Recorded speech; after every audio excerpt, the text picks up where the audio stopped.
আমি একজন প্রবাসী মোহাম্মদ মিজানুর রহমান, বাড়ি ব্রাহ্মণবাড়িয়া, থানা নাসিরনগর, গ্রাম শ্রীগড়। কিন্তু প্রবাস থেকে চলে আসছি একটু অসুস্থতার কারণে। আবার প্রবাসে যাওয়ার জন্য চেষ্টা করছি, কিন্তু প্রবাসী ভাইদের কাছে আমার আন্তরিক শুভেচ্ছা ও ভালোবাসা, অভিনন্দন, এবং তাদেরকে জানাই আসসালামু আলাইকুম রহমতুল্লাহি ওয়া বারাকাতুহু। আপনারা সবাই ভালো থাকেন।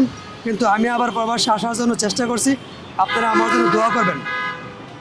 তারপরে প্রবাসীর জন্য অনেক স্যার আছে, প্রবাসী কল্যাণ ব্যাংক থেকে অনেকের টাকা লোন ওঠানোর জন্য চেষ্টা করতেছেন, কিন্তু প্রবাস লোন পাওয়ার জন্য কিছু চেষ্টা করতে হবে। চেষ্টার কারণেই ইনশাল্লাহ প্রবাসী লোনটা পেয়ে যাবেন।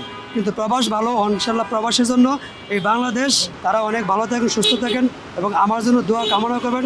আমি যেন আবার প্রবাসে ফিরে যেতে পারি এবং সবার কাছে ভালোভাবে থাকার জন্য অনেক ধন্যবাদ। কত বছর ছিলেন? আমি সৌদি আরবে 7 বছর ছিলাম। তার আগে কোনো দেশে ছিলেন? জি না, আমি সৌদি আরবে 7 বছর ছিলাম। মক্কা, মদিনা, তাইয়েফ, জিদ্দা, আবা, আল কাসিম এবং দাম্মাম, নাজরান, জিজান, সব জায়গায় ছিলাম। আমি গাড়ি ড্রাইভার, এবং পাশাপাশি আমি একটা জব করতাম রেস্টুরেন্টে, ভালো বাবুর্চি ছিলাম। মদিনাতে আমি ভালো বাবুর্চি কাজ করছি, এবং ওই জায়গায় আমি অনেক ফেমাস ছিলাম। চলে আসছেন কেন? আমার পেটে একটা অপারেশন হয়েছে, অনেক অপারেশন। সেটা হচ্ছে পেটের নার পেঁচকাই ছিল, আর নারটা কাটটা ফালাইয়া অনেক টাকাই চলে গেছে। এই জন্য আমি সৌদি আরবতে চলে আসছি।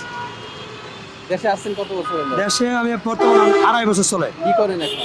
এখন বর্তমান আমি গাড়ি চালাতেছি, গাড়ির ড্রাইভার, এবং কি পাশাপাশি একটা মেলাতে জিলেবি দোয়ান, জিলেবি বিক্রেতা। এখন কি আবার বাইরে যাওয়ার চিন্তা ভাবনা আছে? হ্যাঁ, ইনশাল্লাহ আমি আবার বাইরে যাবো ইনশাল্লাহ। বাড়ি কোথায় আপনার? বাড়ি ব্রাহ্মণবাড়িয়া। ছেলে মেয়ে কয়জন? ছেলে মেয়ে ইনশাল্লাহ 4 জন, 3 ছেলে 1 মেয়ে।